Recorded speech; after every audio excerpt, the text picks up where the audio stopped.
Fufro M1. Na Executive Director of Environmental Protection Agency, ye trying to say EPA Henry Kwabna Kokofu. But the other sharia to Ghana for you and Mrs. Yet so the kind of say environment and I was will be about home by Riani in Swahodo. Tis will be Tempotemo na more water no bet me do how a brassa send any moon ria any moon near me was so one penny farm and ye nam penny for 2 on so. Executive Director of the Environmental Protection Agency ano Henry Kwabna Kokofu echimu a bone Kasee pa ewo mayimu eni se wonim se wonua edi bone nenso onkobo mpanimfu amane ochemu se tenkomanfo hunu se Star Artsams adwuma ekoyi eni tumi krata wo ye adwuma no okobo mpanimfu amane a ankasa atoye nchemi NC odi sanse motu dwo wabra wokọ asoye a eduro bi epaya enipanum ahwere wonkwa ekohwe de yekoso ewo ho. Wednesday we are meeting at EPA.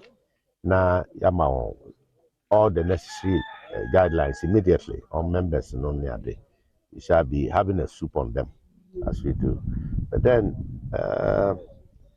Yankuye Kasee, and they say, Unipa daseni, I didn't need be who said they are cost war, and you remember having ye. Na untiminya kukudru, a mompenina into one among. So attitude no way in Muno, a idea a higher papa. Ma or mine just running coso. And what cheap and empower Dominos Commissioner no Martin IEC and so editor just say e wumusena adwumakoyi edin krata Dominos Commission enim se wo ma wo mo to me krata no nhye adwuma sede ne nso Dominos Commission enje won krata no entumu ema wo mo akwanya no senti onim die ntia wo safa e kire nwa ekokoye adwuma empanimfo enim ho hwe preliminary no na omo ya application e da ho no mo krata to start with.